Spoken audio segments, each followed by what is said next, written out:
Tadi Bapak Gembala Saudara sudah menyampaikan sesuatu yang penting buat kita, luar biasa Saudara ya. Bahwa memang anggur itu ada di atas, dia tidak merambat ke bawah, dan itu memang adalah sebuah kebenaran. Yesus mengangkat kita, naruh di atas, supaya kita bisa memuliakan dia. Yohanes 12 ayat 1 dan 2, mana tulisannya? Kalau tidak saya baca di Alkitab saya saja. Yohanes pasal 15 ayat 1 dan 2. Akulah pokok anggur yang benar, dan Bapakulah pengusahanya. Setiap ranting padaku yang tidak berbuah dipotongnya, dan setiap ranting padaku yang tidak berbuah dipotongnya, dan setiap ranting yang berbuah dibersihkannya, supaya ia lebih banyak berbuah. Puji Tuhan. Tadi kita sudah dijelaskan oleh Gembala Saudara tentang posisi anggur yang berada di atas, dan itu adalah berkat Abraham yang ditularkan kepada kita semua. Nah, hari ini saya ingin menyampaikan sesuatu yang penting juga buat kita, bahwa ternyata Saudara, anggur itu bicara tentang sukacita. Katakan amin. Anggur itu bicara tentang sukacita. Apa yang Gembala Saudara sudah sampaikan itu adalah bagian dari berkat yang kita terima hari ini, berkat dari Abraham, itu berkat sukacita. Orang kalau sakit dia nggak bisa sukacita. Orang kalau rasa lemah dia nggak sukacita. Tapi pada waktu dia ngalami sukacita, dia bisa menghadapi kelemahan dalam hidupnya. Tadi saya berkhotbah di tempat Pak Sianturi, saya berkata bahwa hidup itu haruslah maksimal melayani Tuhan. Maksimal di sini bukan bicara tentang kemampuan kita harus seperti di gereja sana yang musiknya lengkap dan MC-nya hebat dan lain sebagainya. Karena di dalam Alkitab Yesus berkata bahwa masing-masing kita diberi 1 talenta, ada 2, ada 5. Katakan amin. Jadi kita punya kemampuan yang berbeda. Tapi dengan kemampuan yang terbatas, waktu saudara maksimal dengan Tuhan, maka saudara akan menerima sesuatu yang penting. Alkitab berkata, Yesus adalah pokok. Dari setiap ibadah kita, saudara, hari ini, yang jadi nomor 1 dalam hidup kita adalah Yesus. Katakan amin. Karena dia adalah pokok. Dia adalah dasar yang penting dari iman kita. Saya mau melayani di Lampung, saudara, di daerah, saudara, itu karena Yesus. Bukan karena saya. Saya percaya Pak Hendra ada di sini karena Yesus. Tadi dibilang karena Roh Kudus yang nuntun ada di sini. Pak Sianturi ada di Tegal Alur juga karena Yesus. Karena ada Roh Kudus. Jadi saudara-saudara, kita melayani Tuhan, setia kepada Tuhan, itu yang menjadi dorongan buat kita karena Yesus. Kata pokok di situ adalah sumber nutrisi bagi iman kita. Sumber kita mengambil sesuatu dari Tuhan. Dikatakan tadi kita akan menerima kuasa Roh Kudus itu pada waktu kita berharap sungguh kepada Tuhan. Kita ranting yang nempel pada pokok itu. Alkitab bilang kalau di luar aku, kamu tidak dapat berbuat apa-apa. Itu sebabnya saudara, Yesus itu tadi dikatakan oleh Gembala Saudara, dia nggak sekedar pangkas kita, lalu kita nggak jadi berguna. Tidak. Dia beri kesempatan kepada kita untuk terus datang kepada dia. Berubah hidup kita, karena firman mampu mengubah dari yang negatif jadi yang positif. Tepuk tangan yang meriah buat Tuhan.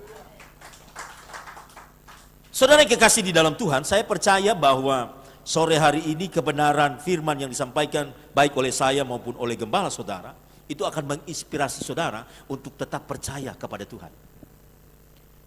Percaya kepada Tuhan bukan pada waktu kita diberkati saja, tapi percaya kepada Tuhan dalam segala situasi. Itu akan membentuk kita benar-benar mengasihi Tuhan.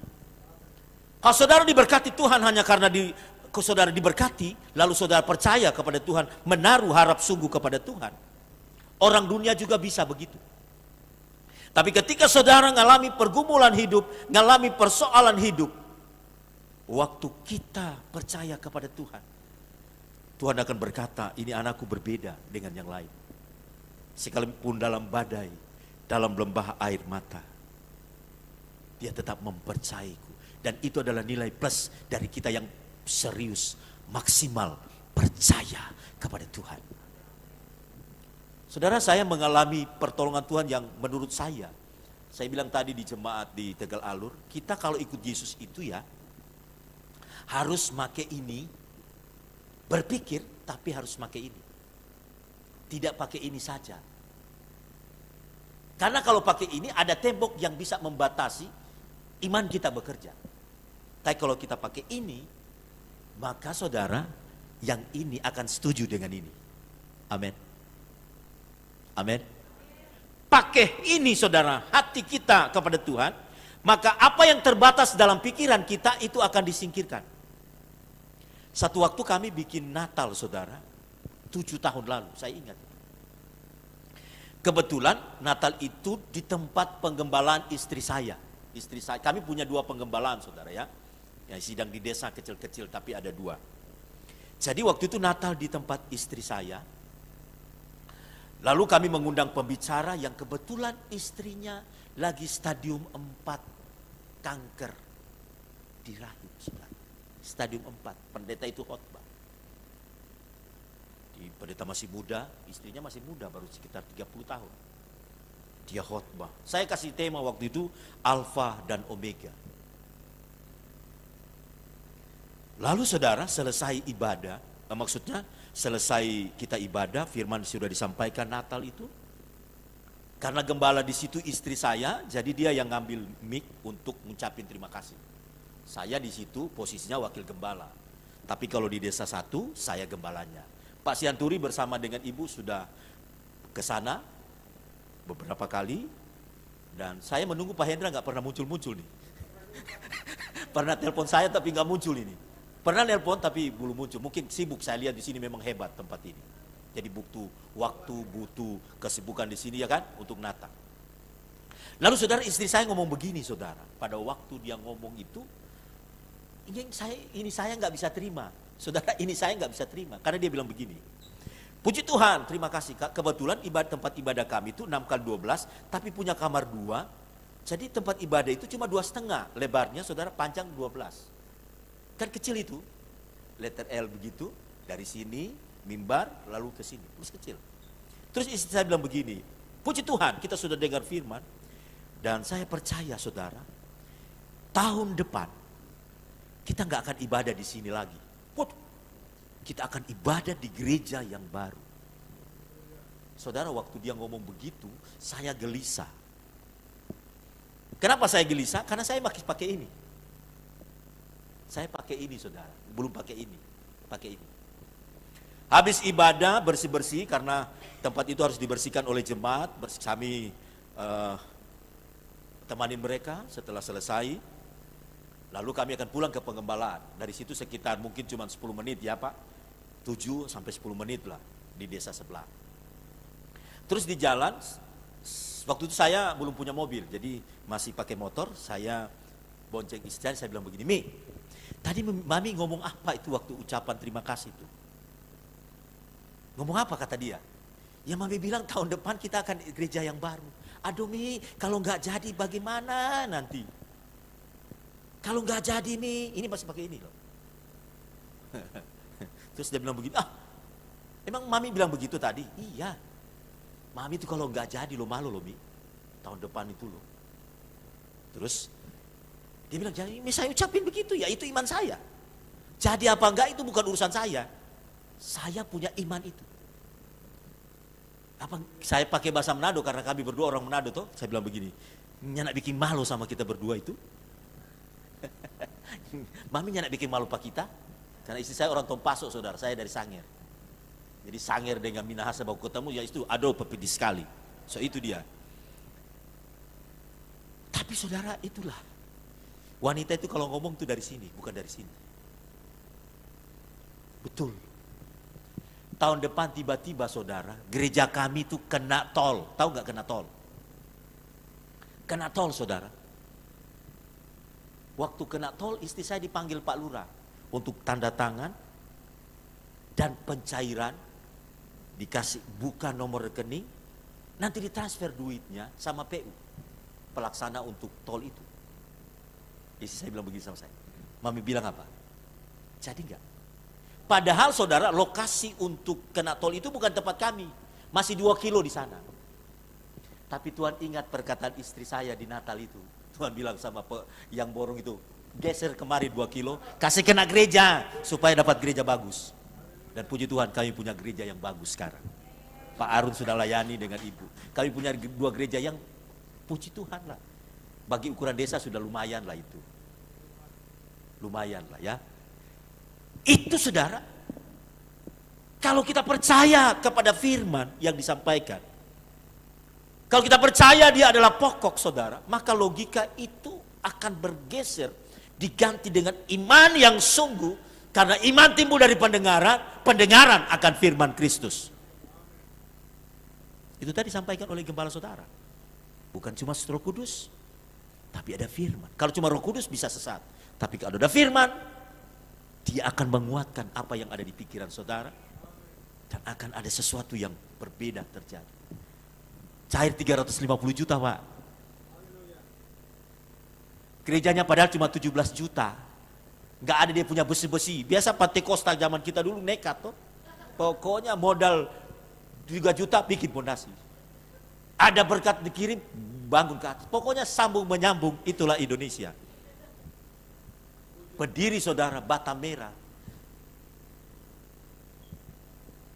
Tapi itulah Tuhan luar biasa ya, karena dia tahu kami itu mungkin ya pendeta tidak punya pengalaman jadi gembala. Memang bapak saya gembala dulu saudara ya, tapi saya waktu itu nggak mau jadi gembala karena jadi gembala kita zaman dulu itu susah. Apalagi di kampung saudara ya, jadi gembala GPDI zaman dulu itu susah. Kita punya basic sama lah. Jadi saya nggak mau jadi gembala. Tapi itulah Tuhan ya, karena memang ada darah gembala yang mengalir mungkin tiap hari dengar firman. Untuk saya nggak jadi preman, itu aja saudara. Biasanya kalau anak gembala itu dia punya preman tingkat dewa, tapi saya puji Tuhan. Mungkin karena bapak didik dengan keras ya. Pantekosta dulu kan kalau pukul anak itu pakai ban yang begini-begini saudara, diikat begini. Kenal orang tua khotbah beli mimbar, nggak pukul pokoknya saudara. Ya sudahlah, dibentuk. Dan saudara yang menarik di khotbah ini, itu dibersih dua-duanya. Yang sudah bagus dibersihin, yang gak bagus juga dibersihin. Supaya yang sudah bagus dibersihin tambah banyak buahnya. Yang kurang bagus bisa berbuah dan jadi buah yang bagus. Jadi jangan bilang begini, kalau saya sudah setia Tuhan gak bentuk saya. Jangan bilang. Tuhan tetap bentuk saudara supaya lebih bagus lagi buahnya. Jangan berdoa sama Tuhan, saya ini sudah melayani loh Tuhan. Main musik Tuhan. Kok saya ngalami begini Tuhan? Tuhan ingin supaya saudara lebih terangkat lagi kata firman Tuhan. Amin. Wah saya sangat sukacita saudara ya. Jumpa dengan saudara-saudara di sini yang antusias. Tadi saya bilang maksimal itu melayani Tuhan. Gak dibatasi oleh ruang, gak dibatasi oleh keadaan. Saya punya jemaat saudara main musik tuh masih bagus saudara tadi. Saudara bayangkan lagu ada 5 dinyanyiin, intronya begitu terus. Teng, teng, teng. Setelah masuk, tok, tok, tok, tok, tok, tok. Bingung, pendeta mau angkat dari mana ini? Kodenya berbeda. Tapi memang sudah begitu maksimalnya. Saya mau buat apa saudara? Kalau saya mau ikut ibadah di tempat Pak Sianturi, di tempat Pak Hendra, saya jadi minder untuk begitu saudara ya. Tapi saya bilang sama jemaat, Tuhan itu menghargai talentamu yang cuma satu itu. Kalau kamu lakukan dengan maksimal, Tuhan pasti hargai. Minimal kamu melayani begini modelnya, besok anakmu yang ganti. Jadi sekarang saya ngasih kursus keyboard sama anak-anak sekolah minggu yang sudah kelas 2 SMP, tak kasih kursus. Jadi kebetulan saya bisa main keyboard walaupun gak pinter, ya nada-nada bisa lah. Pak Hendra kok pencipta lagu jadi saya tahu. Ya kita main musik, kasih latihan seminggu 2 kali, Senin sama Kamis. Istri karena pintar main gitar, ngasih latihan gitar. Jadi hari itu ada gitar, ada keyboard. Gak usah bayar. Nanti kalau mereka pintar, melayani di gereja. Amin kan, keren kan? Hidup itu gak susah saudara. Gak perlu dipikir-pikir terlalu ribet. Nanti stres jadinya. Jalani aja apa adanya. Tapi serius dengan Tuhan. Ya, jalani apa adanya. Saya bilang sama istri kalau ada teman-teman yang datang tuh pernah kami baru setahun tuh melayani ya. Terus si Fedi Matindas datang. Sambil nangis-nangis saudara lihat keadaan di hutan. Aduh Fedi, gak sangka kamu di sini. Karena satu angkatan kan. Terus mereka nangis. Saya bilang begini, mestinya yang nangis itu kami berdua. Kok bisa, kata dia? Iyalah, kamu cuma 3 hari nginap, besok so pulang ke Jakarta. Toh orang ini sampai Tuhan datang di sini terus. Maka saya bilang sama Pak Arun, kalau saya ke Jakarta jangan bawa saya ke pantai, bawa saya ke mall, cuci mata. Hidup ini saudara dinikmati apapun juga. Maka dia bilang, Yesus bilang, akulah pokok anggur, akulah sumber sukacita itu. Kalau sukacita di dunia, kata Pak Hendra tadi, cuma sementara saudara. Berkat dari dunia cuma sementara. Tapi berkat dari sorga itu berbeda. Saudara nikmati sementara, tapi saudara nikmati sampai saudara mati. Maka jadi dia bilang, di luar aku kamu gak hidup. Saya tulis begini saudara. Saya kasih poin penting buat saudara hari ini. Kenapa Yesus jadi pokok anggur yang benar? Karena dia adalah sumber kehidupan. Mari kita buka Yohanes 1 ayat 4. Coba saudara lihat ayat itu. Yohanes 1 ayat 4. Dia adalah sumber kehidupan yang memberikan nutrisi rohani kepada saudara supaya kita kuat, supaya kita sebagai orang percaya kuat ikut Tuhan apapun yang terjadi. Dalam dia ada hidup, dan hidup itu adalah terang manusia di dalam nama Tuhan Yesus Kristus yang kita deklarasikan hari ini. Jadi saudara, waktu kita bergantung kepada Tuhan, waktu ranting itu nempel kepada pokok itu, kita hidup karena Yesus adalah sumber kehidupan dalam rohani kita.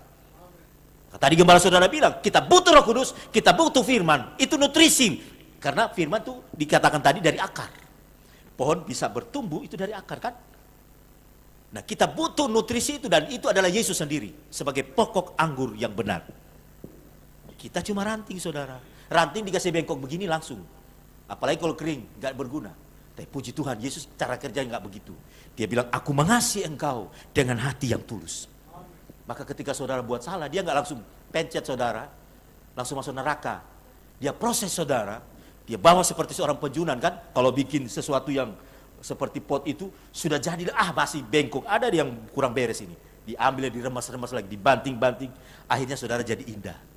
Itu kita, itu cara kerja Tuhan buat kita. Bukan karena dia tidak sayang kepada kita, tapi karena dia buat supaya kita berbeda dari orang-orang di sekitar kita. Saudara, saya tinggal di kampung, tapi hampir tiap bulan orang datang pinjam duit. Pak Pendeta, pinjam duit Pak Pendeta. Mereka tidak tahu gaji kita 1 bulan 30 hari. Apalagi di desa saudara ya. Mungkin karena mereka lihat penampilan kali ya. Kan nggak malu-maluin kalau kita di kampung kan. Mau keluar walaupun pakai Alphard. Saudara tahu mobil saya Alphard. Kijang Rover. Tahun 94. Tapi dimodif. Wih keren. Knalpotnya 2. Anak saya pulang dari Salatiga. Dia bawa mobil itu. Pak jangan ganti knalpotnya. Iya kau yang enak. Kita sudah orang tua begini. Kalau macet. Begitu hantam gas. Ngepul di belakang. Tapi sukacita. Yang penting fungsi mobilnya ngangkut kita melayani. Soal ada AC nggak ada AC itu no problem. Jadi kalau Pak Arun naik mobil saya pulang keroan sama ibu karena pakai kipas 2. Tapi kalau di jalan tol saudara jangan coba-coba. Garang dia. Cuma bensinnya itu yang boros. Puji Tuhan. Semua kan anugerah Tuhan toh. Amin. Masing-masing kita diberi kepercayaan oleh Tuhan. Pak Hendra di sini dengan suasana seperti ini. Saya lihat masih sebelah mau beli lagi. Keren banget. Memang kuat berdua gembala saudara waktu di sekolah Alkitab. Sama Pak Arun, mereka tuh kalau sudah sore pakai begini.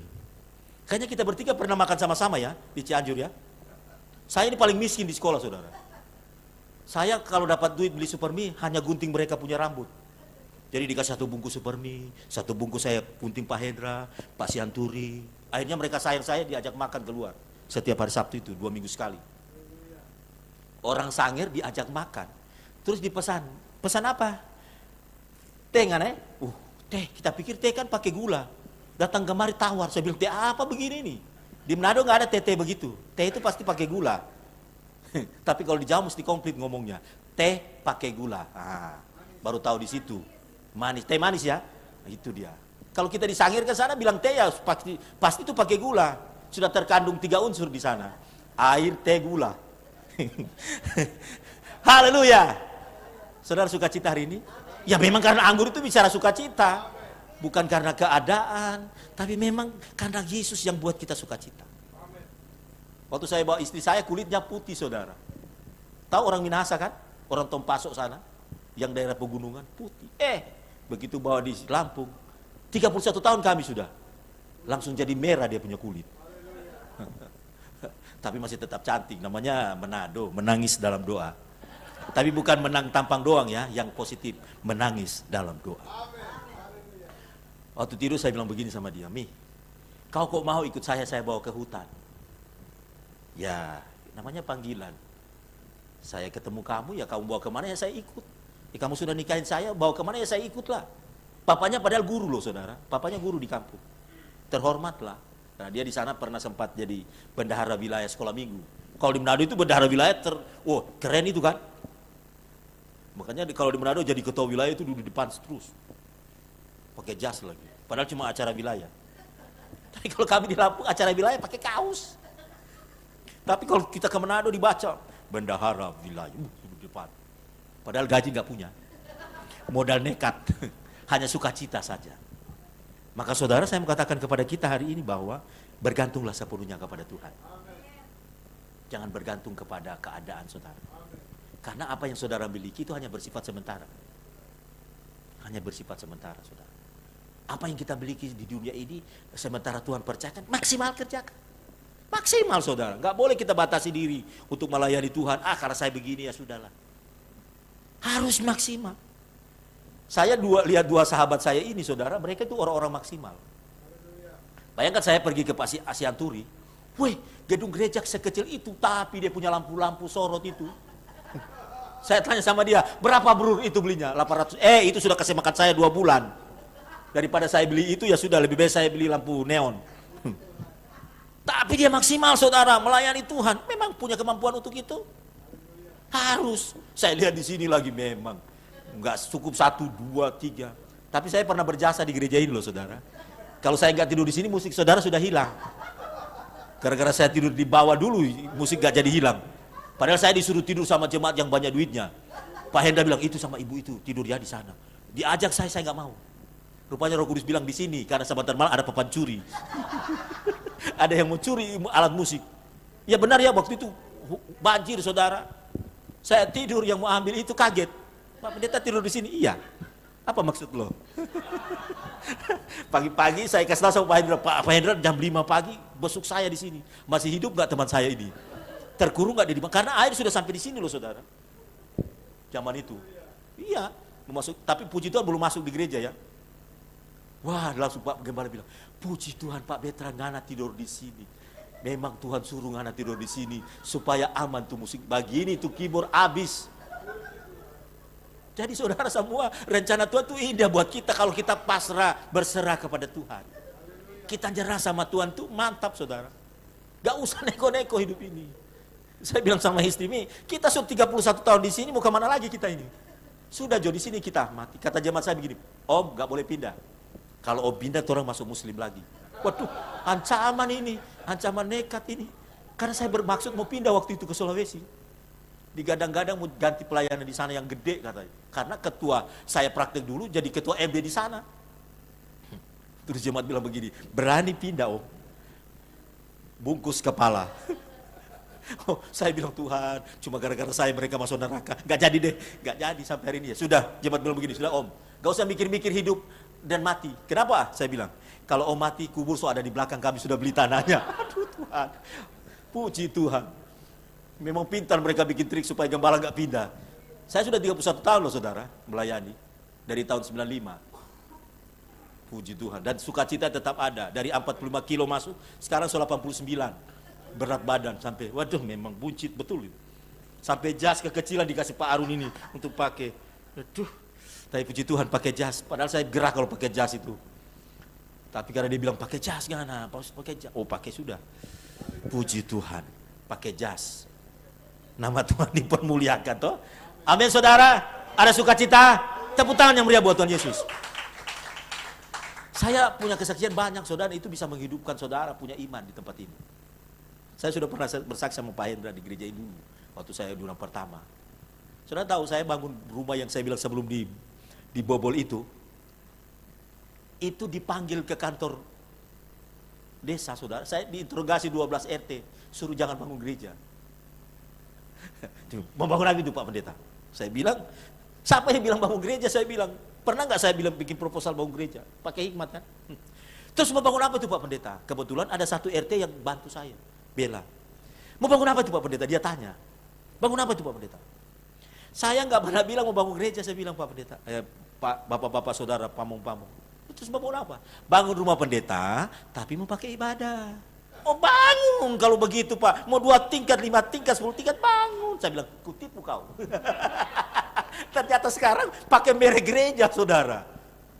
Mau apa? Tuhan itu kan luar biasa kalau tolong kita kan. Kalau kita sungguh-sungguh layani Tuhan. Waktu kita polos layani Tuhan. Itu Tuhan bela. Saudara tahu saya untuk masuk di lingkungan pemuda-pemuda Risma yang nolak saya. Jadi pelatih sepak bolanya. Oh saya bikin strategi. 4-3-2. Mereka bilang Pak Pendeta, kalau begini tinggal terus di kampung ini. Jangan pernah pindah ya. Kalau pindah pendeta yang ganti, diancam saya. Kalau Pak Pendeta pindah, pendeta yang ganti saya kami usir. Coba, dulu saya diusir.